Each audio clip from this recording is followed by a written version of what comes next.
Bienvenido a la Asociación de Amigos de la India. Hoy tenemos con nosotros a nuestro colaborador de hace ya años, Joan Anton Crespi, que nos va a hablar del fundamento religioso, si el fundamento religioso es comparado a la conciencia. Sí. Bueno, a veces hablar de la conciencia parece que esté todo dicho y realmente se tiene que observar desde el inicio del ser humano, del comienzo de cómo evolucionó, para poder diferenciar esa conciencia, si en un momento dado solo es un proceso de la biología del cuerpo, por lo tanto, un proceso de este cerebro que va evolucionando y, claro, llegando a tiempos anteriores, es cuando podemos entender que el ser humano ya tuvo esa sensación interior de que algo que no sabía lo que era, digámoslo así, le observaba. Porque en todos sus actos tenía una respuesta. Bien, las religiones aprovecharon esta sensación para indicar que el ser humano era especial. Por lo tanto, claro, mientras no hay los descubrimientos de la ciencia, pues claro, todas las personas se lo llegan a creer, que el ser humano es especial, porque viendo los animales, pues hay una gran barrera y claro, como las religiones lo indicaban así, pues ya le venía bien la historia.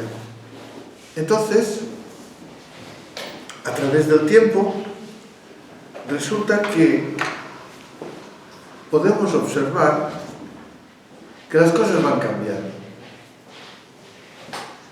Y el Papa Juan Pablo II, en 1990, dijo una cosa muy curiosa. Los animales tienen alma. Y especificó,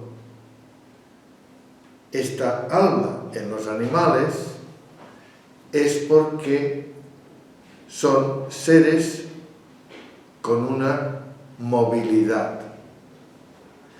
Pero el ser humano es espíritu, alma, con una movilidad. Es cuestionable. Y es cuestionable porque fijaros que la diferencia que colocó es la sensación de la comprensión de un espíritu juntamente con un alma. Bueno, en realidad, sabéis que en las religiones, sobre todo en las monoteístas, el concepto del alma era creada por el Dios. Claro, si nos lo planteamos así, podemos decir, entonces el alma está totalmente fuera de lo que es la biología del ser viviente. Pero entonces, ¿cómo el Papa Juan Pablo II puede indicar que los animales también tienen, digámoslo así, alma? Bueno, es explicable en el buen sentido de que alma y conciencia serían dos cosas diferentes. Bajo el punto de vista mío, no lo coloco así, sino que alma y conciencia, o espíritu, o esencia, tal como cualquier religión pueda nombrarlo, es enteramente lo mismo. Pero entonces, ¿por qué al darle la igualdad, yo lo puedo decir que no está separada de lo que es el cuerpo viviente? Porque, claro, en esa suposición de que estuviera separada, en el siglo XIX, pues los médicos decían, oiga, yo abro el cuerpo y aquí no encuentro nada. Pero claro, es que no tengan que encontrar algo, sino que si el concepto lo colocas como manifestación, automáticamente ya no existe esa dualidad de una cosa espiritual y una cosa material. Está todo integrado. Al estar integrado, tú en tu pensamiento puedes decir, si en lugar de decirle alma, le digo conciencia, algunos físicos ya intuyen que hay una conciencia total y una conciencia local. ¿Correcto? Pero yo le he añadido, a través de las experiencias propias, que esa conciencia se la puede denominar observadora. ¿Y por qué observadora? Claro, si estamos hablando de un campo espiritual y lo hemos unido a la materialidad, significa que esta forma espiritual ha manifestado su materialidad individual, que es la vida de cada uno de nosotros y evidentemente la vida que tienen los animales. Por lo tanto, es correcto decir que esa conciencia es observadora. Pero yo le añado, yo, significa que este yo es consciente y observador. Pero claro, al decir yo, la psicología, que explica muy bien las cosas, ya define un yo. Le da una definición, incluso da una amplitud de esa definición, colocándole el yo superior, el ego y todas estas circunstancias que meramente son materiales de un cerebro evolucionado. Pero yo no estoy hablando de ese sentido. Estoy hablando de algo que puedo considerarlo espiritual. Y entonces empiezan a ligar las cosas. ¿Por qué? Muy sencillo. Si nuestra vida fuera meramente una materia, ¿para qué tendríamos que utilizar ese sentido del pensamiento por lo cual tenemos esta idea espiritual? No tendría sentido. Bien, entonces los materialistas, los que no creen en absoluto en nada, tendrían razón. Pero claro, esa razón es discutible, porque algo tiene que haber. Porque precisamente nuestro pensamiento, el de cualquier persona, trasciende.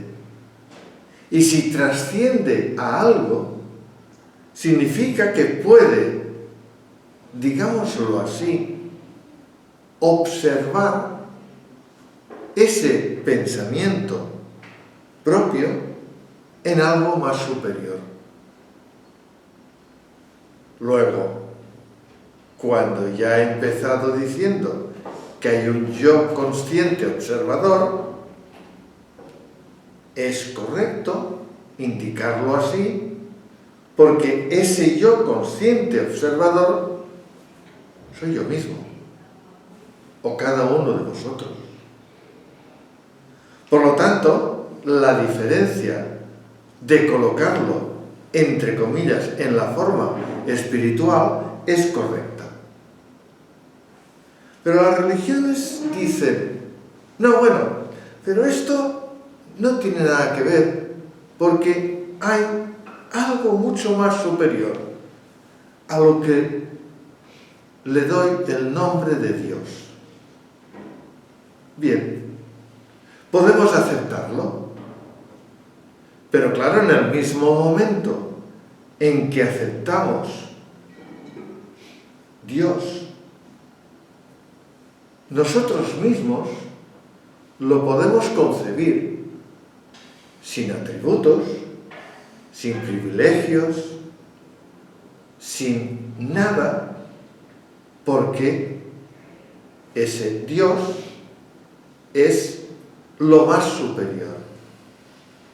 Pero, claro, las religiones indican inmediatamente, es que este Dios es creador. Bien, si es creador, ya tiene un atributo. Por lo tanto, ya no estamos hablando del mismo Dios. Vamos a suponer que se pueda entender a este Dios con atributos, con privilegios, con una bondad enorme y con nada de maldad. Automáticamente, nuestro conocimiento como seres minúsculos de un planeta desperdigado en un sistema solar y en medio de una galaxia, dice, alto, ese Dios que me estáis pregonando es injusto. ¿Y por qué es injusto? Pues mira, porque automáticamente yo tengo una plegaria y no me escucha. Pero no a mí, sino a cualquier otra persona. Tiene una plegaria y no le escucha. Entonces es injusto. Luego no podemos concebir a Dios bajo este punto de vista. Le damos un salto totalmente espiritual y entonces sí que es concebible entender, comprender, incluso cuestionar a esa sensación, ese concepto que tiene el nombre de Dios.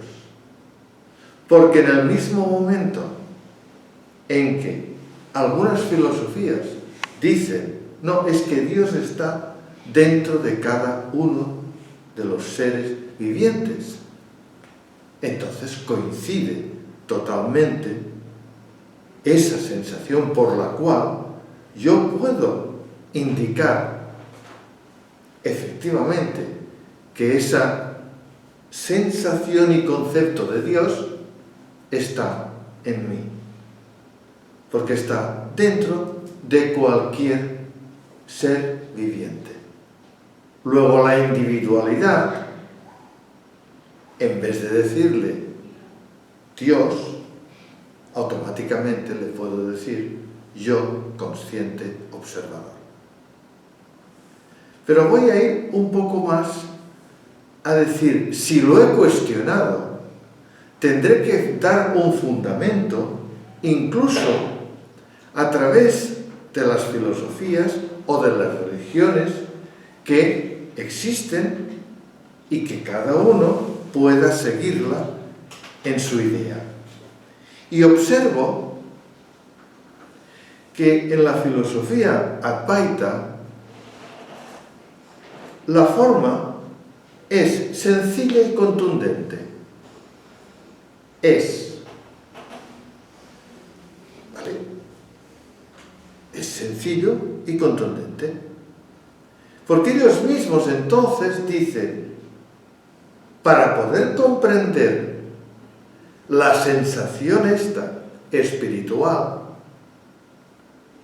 que somos nosotros mismos, tenemos que colocar un término verbal que lo podamos entender. Y ese término verbal es siendo. Entonces, yo puedo entender la manifestación de la vida a través de este sentido. Pero voy a recordar, y esto la Biblia lo dice muy claro, os acordaréis cuando Moisés sube a la montaña y se fija en una zarza ardiendo. Claro, se sorprende porque aquello no se consume. Aparte que en la Biblia dice descálzate para que puedas pisar suelo sagrado, correctísimamente explicado, Moisés le pregunta, ¿quién eres? Y la zarza, o la energía, o el nombre que queramos darle, en este caso Dios, contesta, yo soy. Fijaros bien que ya contesta bajo lo que en un momento dado podemos expresar en que nosotros mismos espiritualmente somos un yo consciente observador. En hebreo, el yo soy es más explicativo porque se traduce en yo soy existente. Por lo tanto, si existe, significa que algo nos rodea, pero no como una ubicación, sino que está intrínsecamente dentro de la vida. Claro, entonces nos tenemos que ir a la física, a la cosmología, a las formas de ver el universo, para poder observar una cosa muy curiosa. Si el universo estuviera en una ubicación, sería un lugar. ¿Vale? ¿Y este lugar dónde está? Entonces no podemos entrar en esa forma de expresar el universo cuando precisamente el universo, a través de la cosmología, dicen que se está expandiendo. ¿Qué es lo que se está expandiendo? ¿Una galaxia de otra? No, es el propio universo. Por lo tanto, significa que si tengo que expresar una forma espiritual, tendrá que ubicar a este universo. Pero claro, si lo ubica, automáticamente estoy dándole un sentido físico de una localización, cuando ya he dicho que esta forma espiritual, llamémosle como la llamemos, es sin tiempo, sin volumen, sin atributos, sin nada de nada. Es neutra. Y como es neutra, es espiritual. Por lo tanto, somos nosotros los que a través de nuestra manifestación podemos entender, trascendir nuestro pensamiento para poder comprender esa sensación. Muy bien, ¿qué defecto tenemos?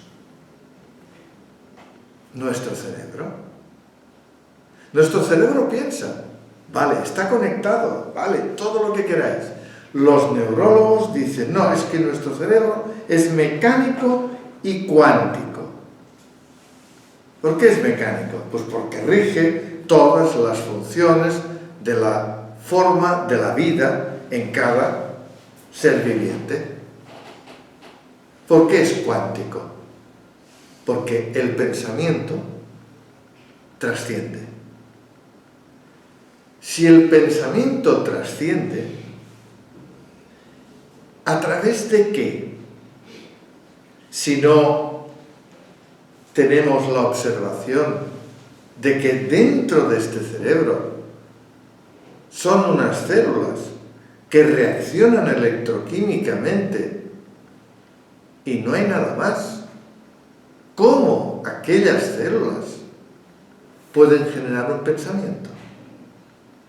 Tiene que haber algo que produzca el porqué de ese pensamiento. Y ese algo tiene que ser fuera de las formas materiales.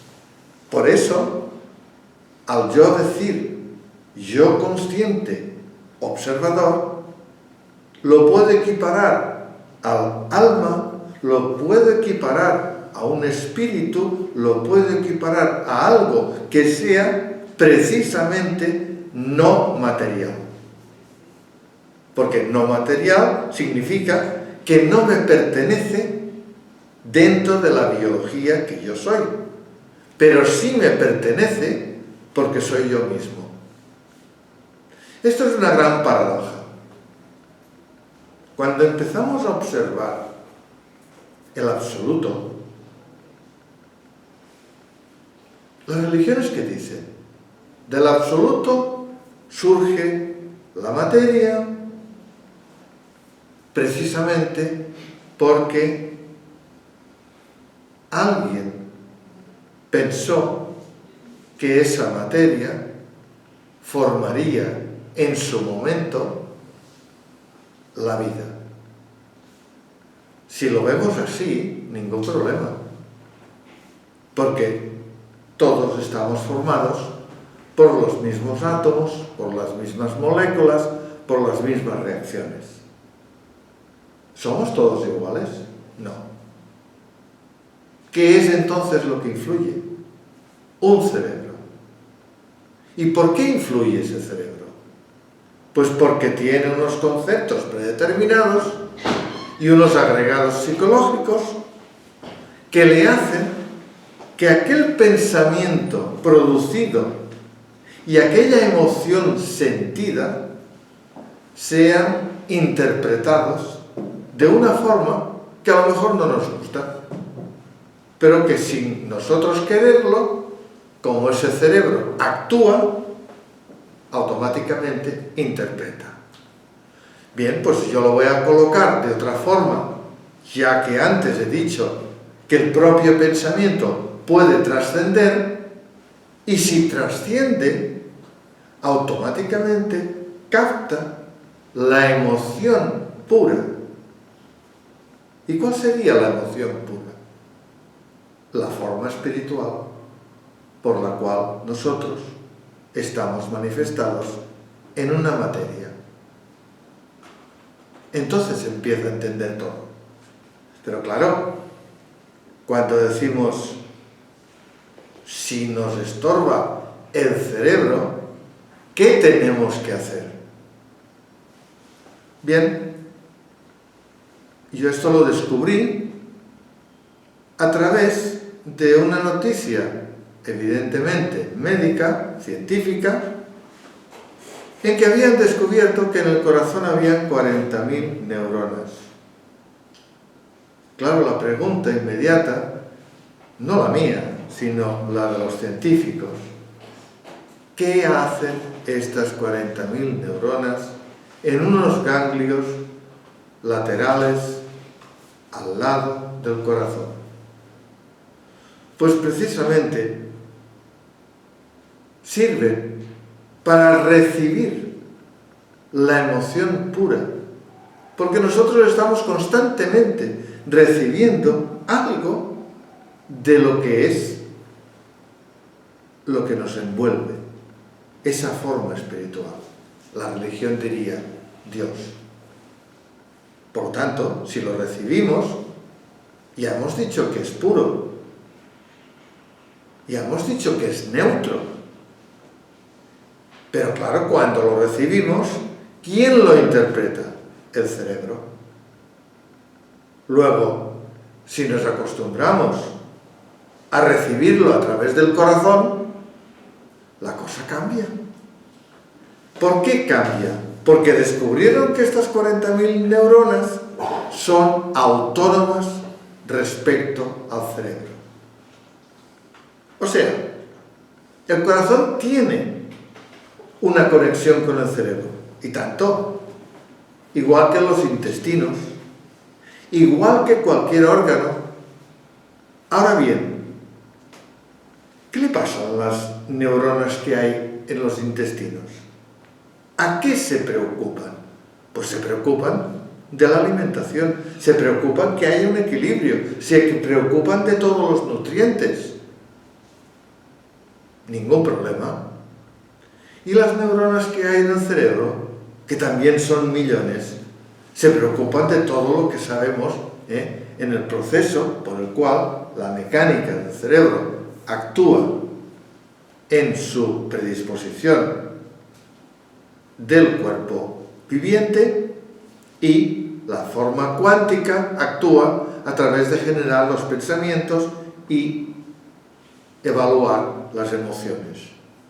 Por lo tanto, 40.000 neuronas en el corazón tienen que servir para algo mucho más profundo o trascendente, porque esas neuronas son pensantes.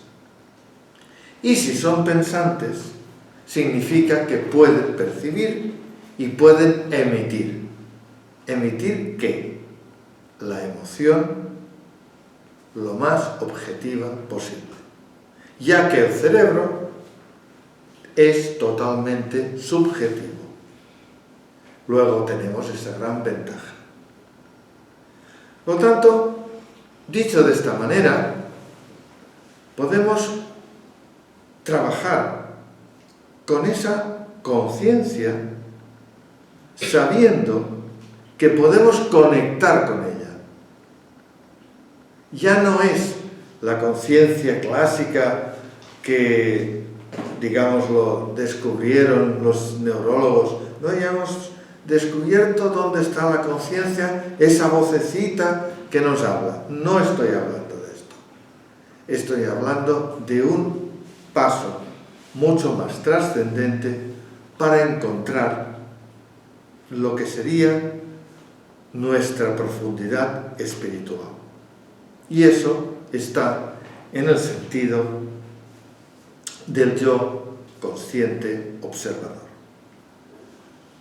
Bueno, ahora lo voy a dejar aquí porque a través de vuestras preguntas podemos ampliar muchísimo más el concepto, al menos de una forma que pueda ser clarificador y que se me haya entendido mis palabras, porque si no se me entienden mis palabras no llegamos a ningún sitio. Entonces espero que tengáis alguna pregunta. Vamos a ver, ¿quién se atreve primero? Venga, venga. Uy. Es que A ver. yo no es pregunta es, a ver, en lo que yo voy trabajando y tal, ¿en dónde estoy encallada? Que tiene que ver. O sea, uno ve que no es la materia, ¿no? Eso está clarísimo. Sí. Entonces, uno ve que no es el pensamiento, ni los sentimientos, ni nada. Entonces, si se trasciende el pensamiento, los sentimientos, y se tiene esta sensación de ser, yo lo llamo conciencia, ¿no? Esta conciencia es la que ve, que me parece que es lo que dices, observadora, el pensamiento, puede observar el pensamiento, o sea, sería un paso más, ¿no? Observa, puede observar el pensamiento y tal, pero entonces esta conciencia que uno nota, para mí, no es solo mía, es única, este tipo de conciencia es única. Y ahí es donde yo ya, o sea, no es una conciencia personal, sino que es como, no sé... Colectiva. Sí, de todo el mundo, pero de aquí, no sé si es correcto, pero de aquí ya me encuentro que no puedo seguir más allá de este nivel de conciencia. Vamos. No. La explicación es correctísima. Por una sencilla razón. Fíjate que estás expresando que tú sientes un enlace. Evidentemente, cuando yo expreso el yo consciente observador no material, significa que estamos hablando de vamos a colocarlo en palabras comprensibles, una zona, a la cual la llamo espiritual. Por lo tanto, significa que en esta zona están todas las formas por las cuales otros seres vivientes tienen su yo consciente observador, porque son individualidades. Luego, si hay un enlace, este enlace significa que todo en esta zona está enlazado.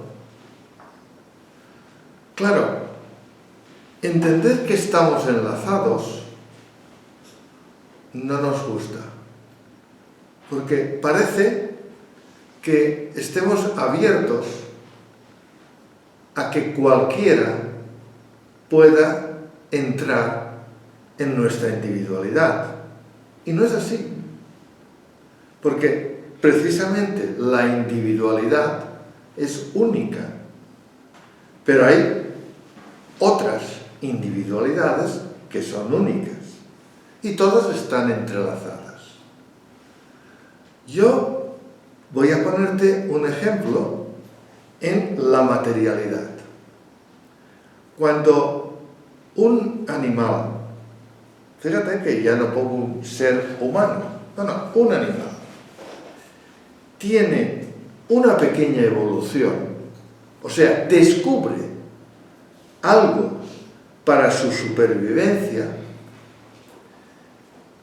otro animal de la misma especie, separado, que no tiene ningún contacto con aquel animal que lo ha descubierto, también lo descubre.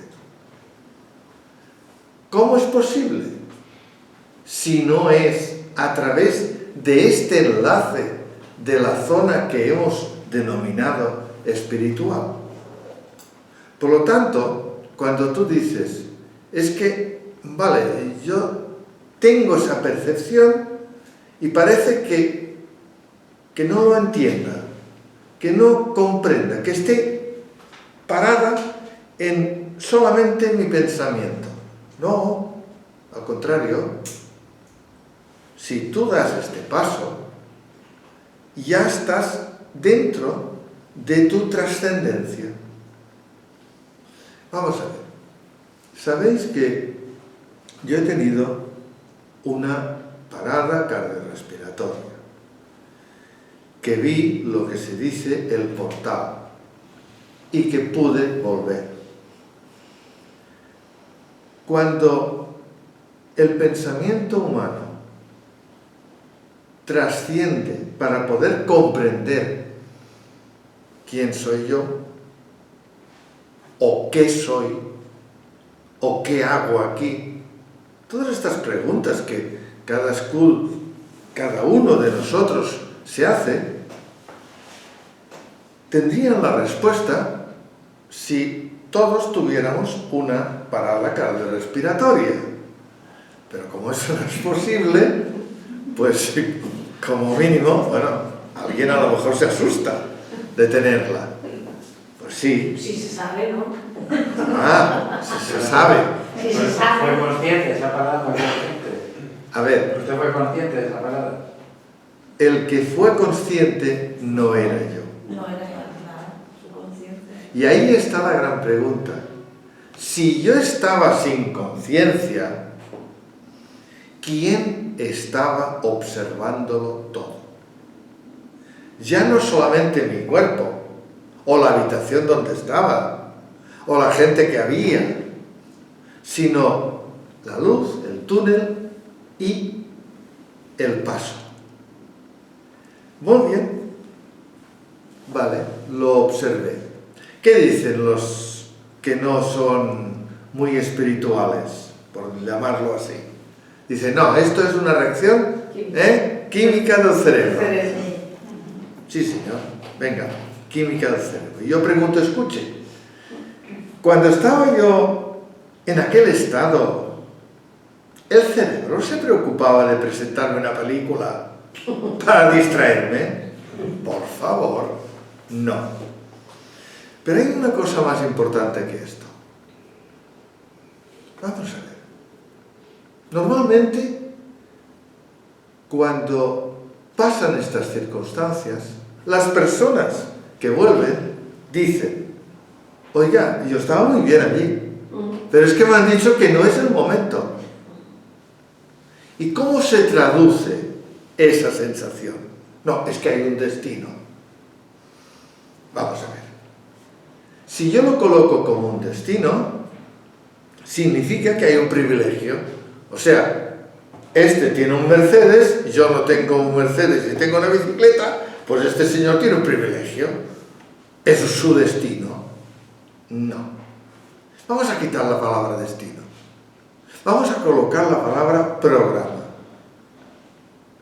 Y fijaros bien, este programa nace con nosotros y morirá con nosotros.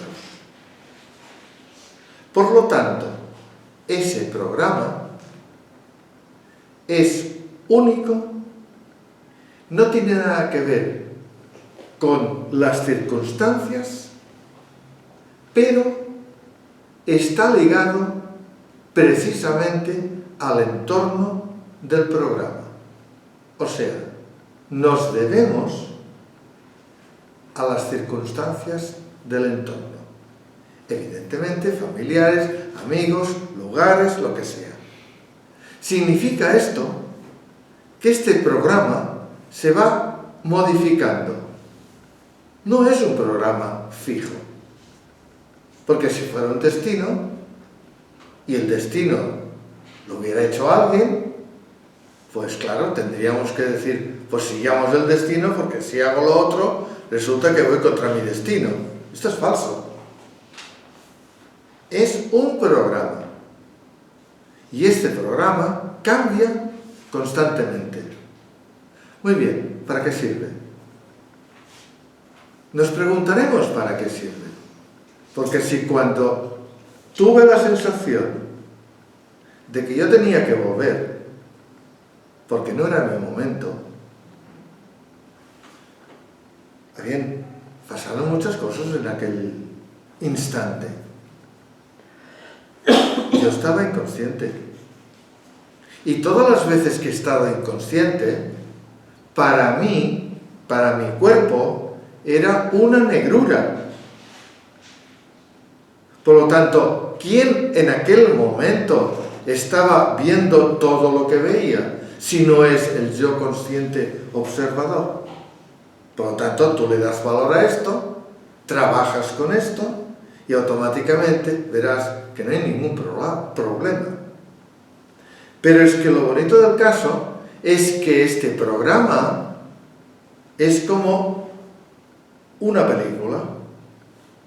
Nacemos y morimos. Y en el mismo momento en que morimos, esta película se rebobina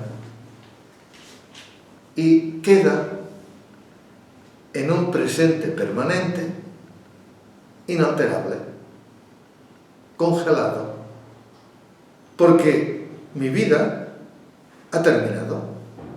Si ha terminado, el rebobinaje se ha terminado.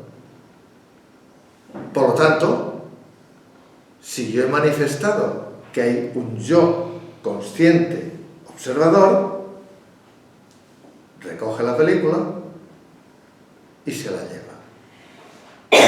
Y entonces podréis comprender qué son los archivos acásicos. Queda en un presente permanente mi recuerdo. Fijaros bien, si quedase ese recuerdo, tal como lo he dicho, congelado, no podría ser accesible.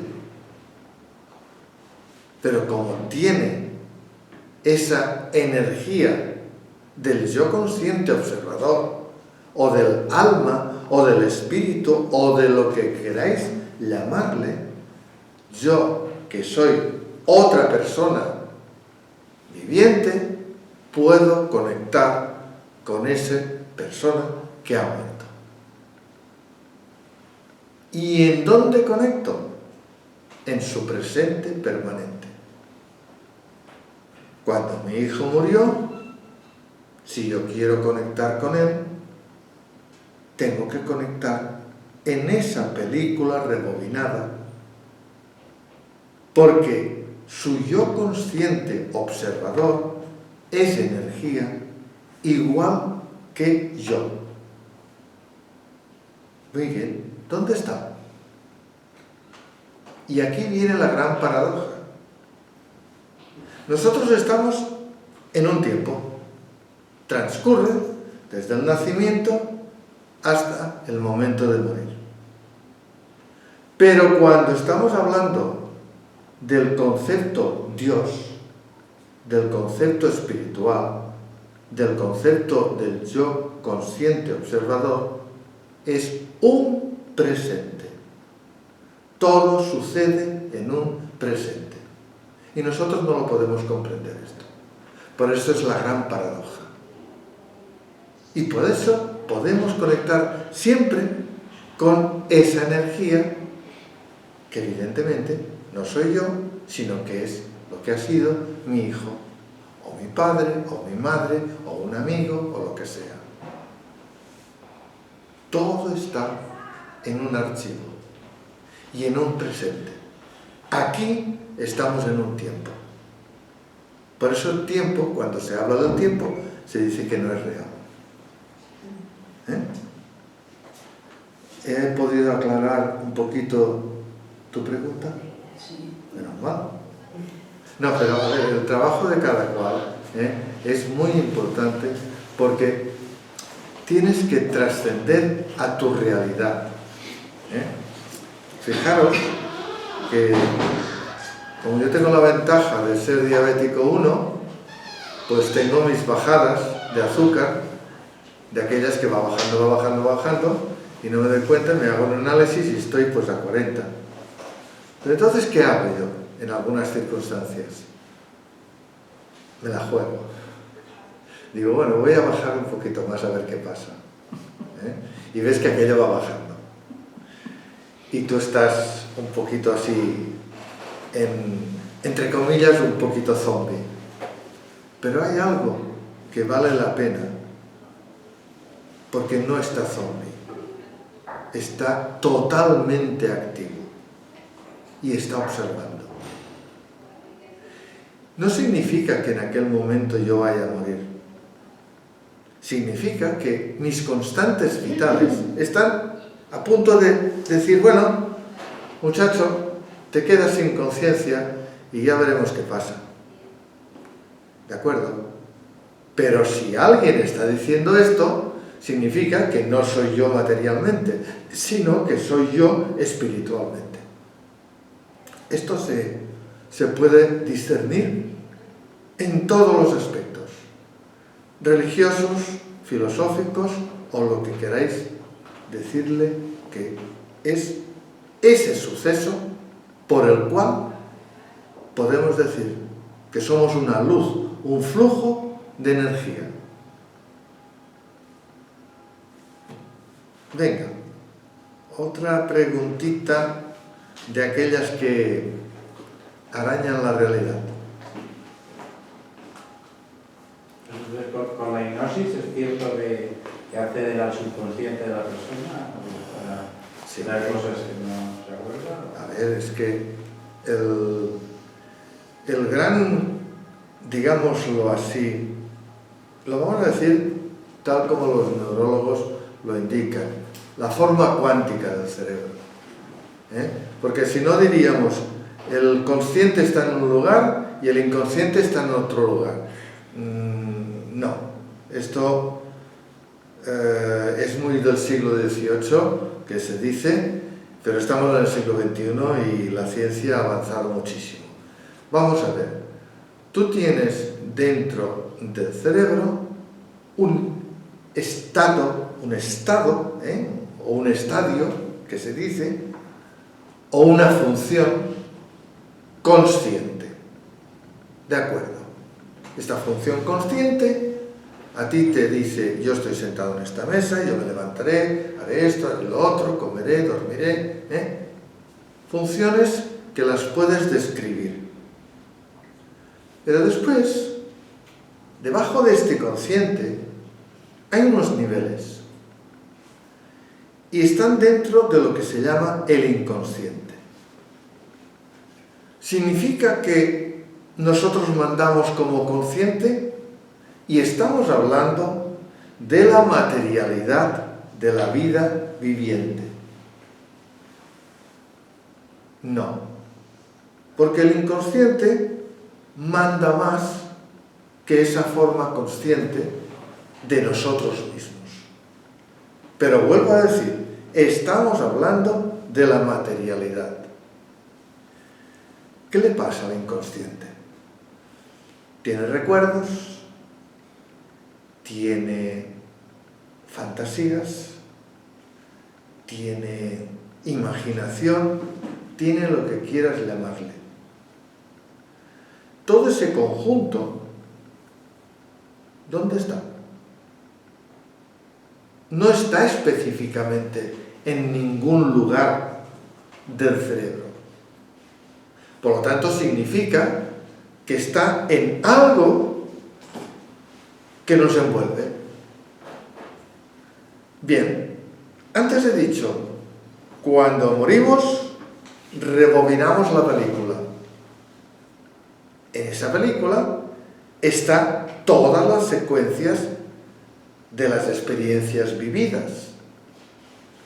Por lo tanto, está nuestro inconsciente y nuestro consciente, materialmente hablando. Significa esto que si yo en cualquier proceso de mi vida produzco un estado hipnótico, puedo hacer una regresión. Por lo tanto, si puedo hacer una regresión, ¿dónde estoy rebuscando? Sino en esa película que yo le he dado un nombre de presente permanente. Por lo tanto, si yo puedo buscarlo, automáticamente existe.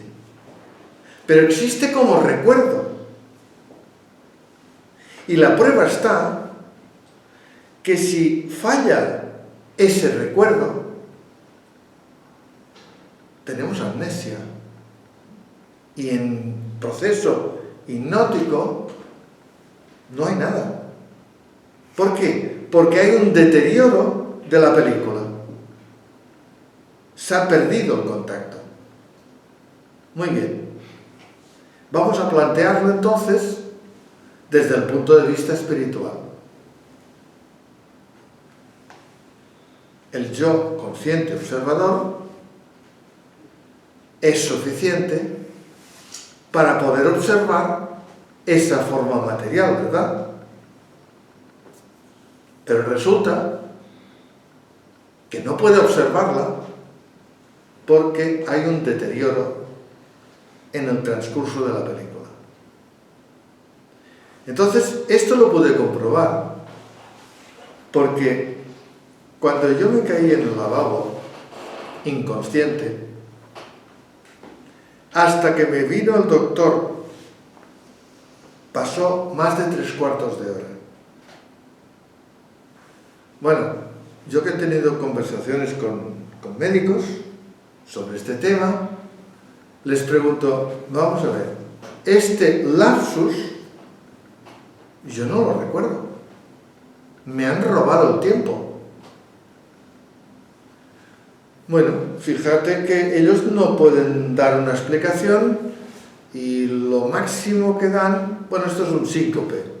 Oiga, un síncope son 5 minutitos, no 3/4 de hora. Y en los 3/4 de hora yo no estuve fuera de mi cuerpo, estaba en mi cuerpo, pero inconsciente. Luego es una negrura, es una rotura de la película. Por lo tanto, el yo consciente observador, que es espiritual, tampoco puede acceder a esto.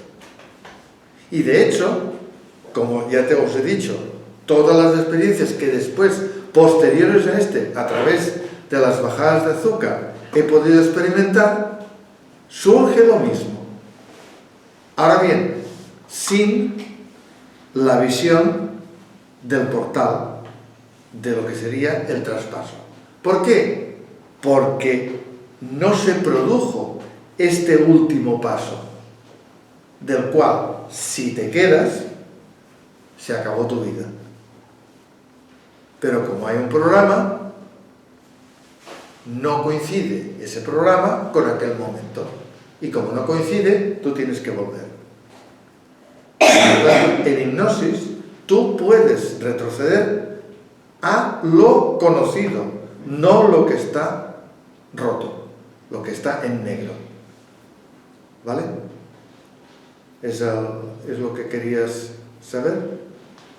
Entonces el espacio ese que uno pierde la conciencia, digamos, sea por un mareo, o sea por un accidente o lo que sea, puede ir de unos minutos hasta bastantes días que la persona no recuerda nada de nada. Puedes entrar en un coma. ¿Eso queda perdido en alguna zona del cerebro o No. ¿Y no afecta? Puede afectar. Depende de cómo se produzca esa sensación de que has perdido la conciencia. Yo tuve la intoxicación de monóxido de carbono en el trabajo. Funcionaba mal nada de esto y mi despacho quedaba muy de esto. Y bueno, lo noté, y entonces cuando salí al pasillo caí inconsciente, ¿no? Me cogieron y yo sí que oía al fondo lo que hablaban y me acuerdo que decían, se ha tomado algo y se ha intoxicado. Y entonces cuando volvían se decía, no me he tomado nada, pero otra vez me volvía a perder la conciencia. Pero no llegué al túnel quizás es que no estuve tanto tiempo. No, porque hay pasitos, por decirle algo, niveles, por decirle grados, por decirle lo que quieras. Bueno. Fíjate que una vez... Yo tuve que estar en la cámara y por ahí por la historia. Hombre, claro, es que después viene la recuperación. El túnel es cuando es lo más cercano a la muerte. Bueno, es el túnel de salida. Es el paso. Lo que pasa es que no sales del túnel, o sea, te quedas aquí observando. ella dice que oía lo que hablaba. Sí, lo oía, pero como una película así. A ver, si hay unos niveles en los cuales la conciencia meramente material tiene sus pasitos, evidentemente en esos pasitos primeros tú estás escuchando todo lo que incluso ves un poquito el entorno. Pero si tú pierdes toda la conciencia, no oyes, no sientes, no nada, nada, nada, nada, nada. Por eso es una negrura. O al menos yo lo he llamado así. El otro día, un compañero que también tuvo una coronaria, o como se llame de esto, pues llamó, oiga, me está pasando esto. Bueno, pues ahora venimos inmediatamente. Cuando vinieron, tuvieron que abrir la puerta y el hombre estaba tendido en el suelo. Había perdido el conocimiento. Cuando me explicaba esto, me decía, es que me han robado el tiempo. ¿Vale? Otra circunstancia, la muerte clínica. La muerte clínica provocada. 45 minutos. Después recuperan el cuerpo, le ponen una mantita, hacen reaccionar el corazón, ya está. Todo solucionado. Electrocardiograma plano, electroencefalograma plano. Este hombre está muerto, o esta mujer está muerta. Sí y no. Sí y no. Por lo tanto, ¿quién está aguantando? El yo consciente observador. Aguanta, porque es el que tiene el programa. Nosotros no tenemos el programa. Por lo tanto, nos creemos que somos mucho. No somos nada. ¿Vale? Lo importante es precisamente poder llegar a la comprensión de ese yo consciente observador. Porque entonces, bueno, te cambia la vida. Sí, la verdad es que sí. O sea, es así de claro. Y ojo, en el mismo momento en que nosotros hemos agotado nuestro tiempo, después es un presente infinito. Todo sucede en presente. Dios está en presente. No está en el pasado ni en el futuro. Está en presente. Las emociones están en presente. Todo lo demás es recuerdo. Por lo tanto, ese recuerdo, como está envuelto con cosas buenas, menos buenas, malas, no tan malas, etcétera, etcétera, no puede estar en la pureza espiritual. Se tiene que quedar en medio. Por eso, en mi forma de expresarlo, es un presente permanente. Ahí está. Y como está ahí, y tiene la influencia de la energía, automáticamente, desde aquí, el mundo del tiempo, de la destrucción, de la entropía, de todas las circunstancias que son la manifestación material, puedes conectar con la espiritualidad. Si no, no sería posible. Y entonces, si no fuera posible, no estaríamos manifestados. Cuando estás despertando una anestesia también pasa algo parecido a lo que decía ella, que oyes unas voces ahí que tú no puedes reaccionar, pero tú oyes. Sí, pero es más divertido darte cuenta cómo te están abriendo. Y sí, la experiencia, la última en San Pablo, de hecho, el problema empezó cuando yo les aviso, digo, mira, cuidado con la anestesia que se me parará el corazón. Y la respuesta fulminante fue, no te preocupes, tenemos de todo para arrancarlo de nuevo. Bueno, pues se paró. Entonces, a mitad de operación me desperté. Es que viendo lo que estaba pasando y escuchando la conversación de la anestesióloga y la cirujana, y la anestesióloga le dijo, este corazón no va bien, ¿eh? No te preocupes, le pondremos morfina. Bueno, fue poner la morfina, me recuperé un poco de la anestesia, me mandaron a una habitación, tenían intención de echarme, pero como no reaccionaba bien, me dejaron toda la noche, y estando en la habitación de forma consciente, veo cómo se abren los éteres y me vienen a buscar. Yo lo que vi eran cuadros animados que sí que hablan a nivel de símbolos de mi vida. Lo del túnel de luz, y esto lo he visto otras veces, me he pasado 2 veces por operaciones y he visto eso. Pero no aquello que te digas, caramba, que me voy. Yo lo que sí fui muy consciente esta segunda vez en el 2005 que no me quería ir, porque me quedaban muchísimas cosas pendientes que hacer. Caramba, ¿cómo es posible que dijera eso? No sé exactamente por qué lo hice, pero sí sé que a partir de ahí hubo un cambio cualitativo y cuantitativo. Es decir, no es que fuera un cambio de 180 grados, porque fue continuar con lo que se hacía, pero sí que es verdad que fue un antes y un después. Y bueno, la operación no fue nada, lo peor fue que la morfina que me metieron, tardé unos 6 meses en quitármela del cuerpo. ¿Cómo fue? Pues que yo no levantaba cabeza. Es decir, yo iba por la calle, estuve 2 meses de baja laboral y francamente como un zombi. De hecho, el médico de cabecera me quería meter ya en un programa de personas depresivas. Porque yo iba a quejarme, yo no levanto cabeza, ni el trabajo se daban cuenta de que no era la persona de antes, ni mucho menos. Y fue la puñetera morfina. Yo soy muy sensible a cualquier historia de esta, medicamentosa, y eso pues me dejó en un estado de postración. Total. Fue espantoso. Pero es interesante que se hable de estas experiencias, porque hay mucha gente que tiene auténtico pavor a contarlas. Sobre todo los que son creyentes en la religión, se niegan a reconocer que esa experiencia en el fondo les habla de la trascendencia que tanto pregonan. Porque claro, si decimos el que una formación académica de ciencia positiva materialista, que se llamaba antes, lo va a negar todo, ¿no? Va a decir lo que bien has dicho, puede ser una reacción de aminoácidos y cosas de estas, ¿no?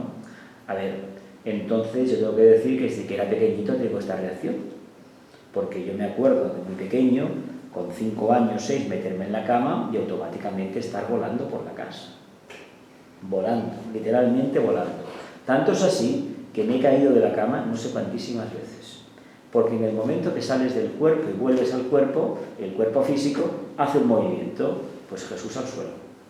Y de esto me ha pasado de pequeño, ya no me pasa tanto, pero de vez en cuando voy a un sitio que es nuevo, y la primera vez que voy a esa cama, a un hotel o a algún sitio, o me doy por la mesita de noche, voy al suelo. Así que esto lo llevo dentro. Incluso, cuando voy a dormir tengo la precaución de agarrarme a los extremos laterales del colchón, porque sé que me voy a caer, porque es la salida del cuerpo, y yo eso lo he tenido siempre. Claro, a la gente le llama la atención, y si profundizas un poco, a ver, es mejor no contar según a qué personas la experiencia, porque te pueden tomar por una persona tarada, hablando en plata, mentalmente.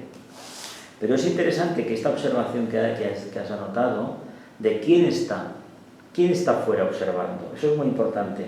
Esta experiencia la tuve con 14 años, siguiendo las indicaciones del viaje astral de los San Rampa. Y el primer susto que me pegué, y además fui con todo el puterío, pues claro, yo me levanté varias veces, estaba encima, y claro, yo tenía un mueble muy grande y encima del mueble había polvo. Digo, bueno, pues ¿qué voy a hacer?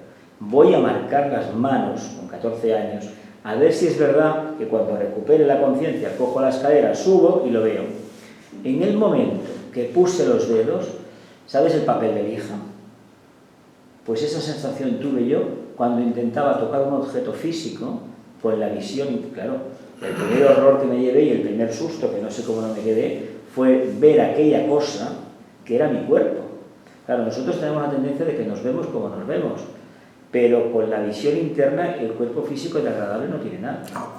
Es horrible. Es que yo creo que lo que sale en Halloween por la calle, esos marionetas que sacan, esos muñecos, son más agradables de que lo que yo vi allí. Una cosa fea que no se parecía en nada a mí, pero que era mi cuerpo, era mi cuerpo físico. Es que fíjate una cosa curiosa, cuando interactuamos, no podemos interactuar con la materia directamente. No se puede decir, claro, ¿no? Se interactúa a través del pensamiento. ¿Qué significa esto? Que tú haces un viaje astral, puedes manipular lo que quieras mientras lo manipules a través del pensamiento, pero no puedes tocar nada. No.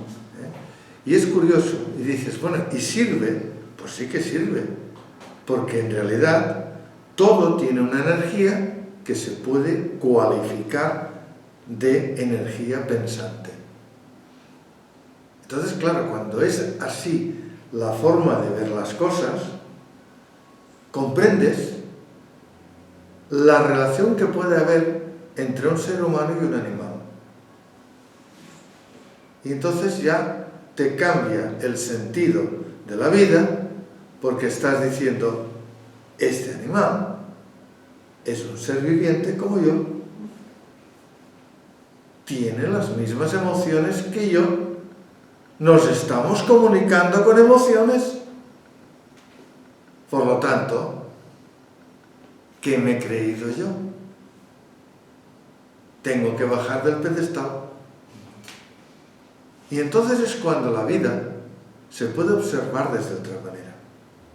Fijaros que uno de los trabajos que yo he podido hacer últimamente es estas 40.000 neuronas en el corazón. Si tienen una función, esta función no puede estar relacionada con las sinapsis químicas. Tiene que estar relacionada con las sinapsis eléctricas. Y vosotros diréis, bueno, a ver, ¿por qué tanta historia? Muy sencillo.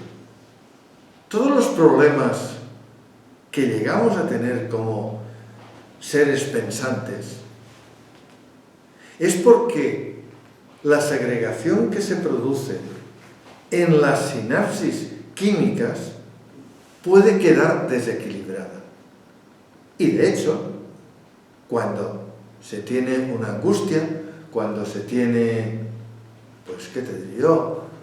Cualquier otro proceso de los cuales tenemos que ir al psicólogo para que nos tranquilice, pues evidentemente es un desequilibrio de todos los neurotransmisores químicos.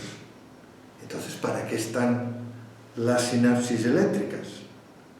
Muy sencillo. Las sinapsis eléctricas son, primero, un enchufe. O sea, ya no hay segregación. Por lo tanto, es mucho más directo. Entonces, tú puedes decir, pero yo puedo controlar unas u otras, sí y no. No es que las tengamos que controlar, sino que a través del propio pensamiento tú dejes pasar tranquilamente todo lo que te fluye en aquel instante. Vosotros ahora me estáis escuchando, pero también estáis pensando.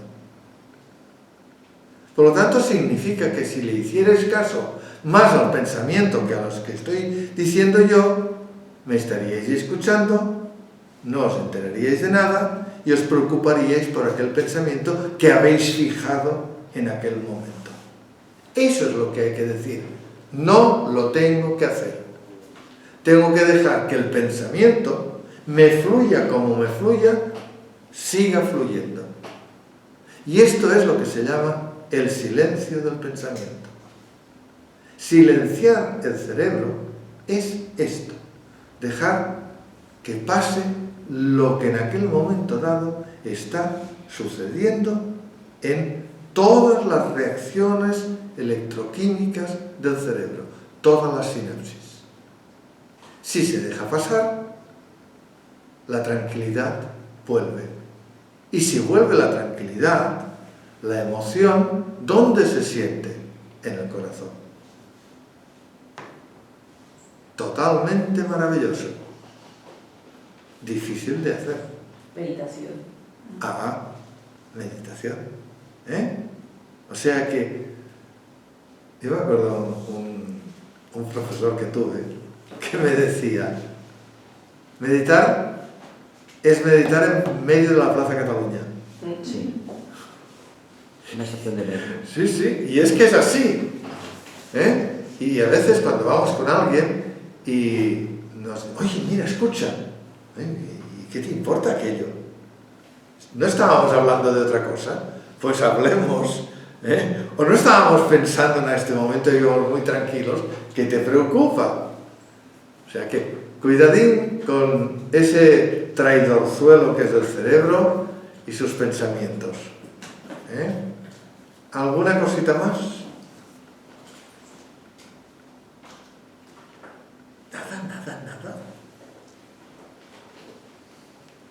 Venga, que hay muchas preguntas. Os voy a decir una cosa, ya que no preguntéis. El concepto del absoluto, fijaros que las religiones, todas lo tienen como factor común, porque no conciben o no quieren concebir que todo es una continuidad. En el mismo momento que hay un absoluto, tiene que haber un creador. Porque si del absoluto surge todo, ¿quién lo ha hecho?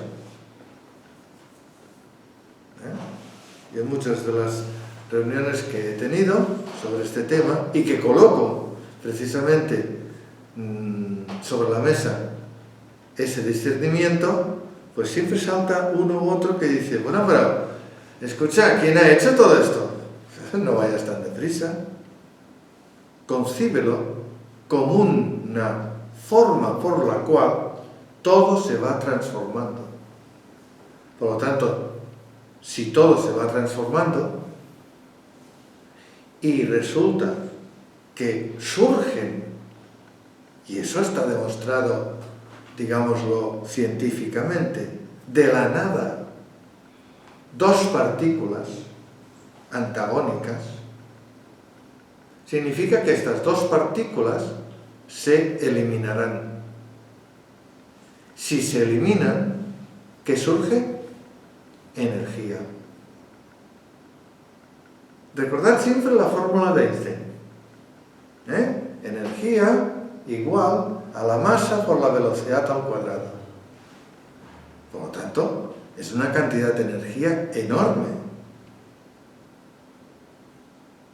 Fijaros bien, 1 gramo de materia produce 22 millones de kilocalorías. Y nosotros necesitamos solamente 2.500 calorías. Todas las demás calorías, ¿para qué están? Si no es transformables en energía. Todo es energía. Lo que pasa es que esta energía se puede decir de muchos nombres. Pues fijaros, volviendo al absoluto, las diferentes religiones le colocan una expresión. Por lo tanto, para unos es de una manera, para otros es de otra, pero el factor común es el mismo. Y los budistas lo colocan como vacuidad. Pero la más bonita expresión es la del Tao, porque es inexpresivo, no tiene forma explicativa. Y evidentemente si intentas explicarlo, ya no estás en el sentido del Tao. Lo cual quiere decir que las cosas no es que sean explicables, sino que son cuasi explicables, porque de alguna forma hay que entenderlas. Lo que no significa es que por entenderlas sean literalmente tal como en un momento dado las indican. No sé si os habéis parado a pensar que en la religión que conocemos el concepto trinitario es básico. Muy bien, pues fijaros bien, el Islam no tiene el concepto trinitario. ¿Es más perfecto que otras religiones? No, no es que sea más perfecto, sino que es más simple. No se complica la vida. Incluso la definición de Dios, porque dice, Dios es grande, o sea, Alá es grande. No significa un apostillamiento, unos límites. No, el pensamiento no tiene límites. Puedes abrirlo, puedes trascender. Y cada vez que trasciendes, vas un pasito más lejos, un pasito más profundo, hasta que llega un momento en que esta profundidad ya la tomas por una cosa normal y corriente, y entonces te encuentras a ti mismo. Es fabuloso encontrar este yo consciente, observador, porque cuando te das cuenta que eres tú, comprendes lo que estás haciendo en ese lapsus que es nacer y morir. Y cuando os dais cuenta de esto, y os dais cuenta que está dentro del programa, no es simplemente para uno, sino es simplemente para el entorno. Y cuando se comprende esto, automáticamente el concepto que observas del entorno y que das al entorno cambia. Todo enlazado, todo dentro de un mismo sentido, pero con la individualidad. La individualidad es única. Por eso yo soy partidario de el concepto de reencarnación, dejarlo apartado. Vida única. Y en esa vida única se deja una película de todas las vivencias. ¿Para qué sirve? Pues cuando nace alguien, recoge de los archivos akáshicos un libro, una lectura, un rebobinaje, y lo tiene en el inconsciente. Y cuando en la vida sucede cualquier cosa, coge esa forma que no fue suya, la observa y la adopta o no la adopta, pero le sirve de enseñanza. Cuando observáis lo que es la vida material y veis un recién nacido, Freud dijo, es que el recién nacido no sabe que hay otros seres allí delante, y lo primero que ve es el pecho de su madre y se pone a beber la leche. ¡Ah, caramba! Entonces cree que el pecho de su madre es él. Cuando se da cuenta de que aquello no es él, empieza a ver su madre. Y después oye otra voz y dice, ah, este es mi padre. O sea que el concepto por el cual la materialidad puede discernir ciertos estados empieza desde pequeñín, desde que se nace. Esto es importante. Pero dentro de la madre ya ha adquirido lo que en realidad necesita para poder solventar el programa de la vida viviente. Me imagino que lo ha quedado un poquito claro. Me he podido expresar tranquilamente y así lo dejamos.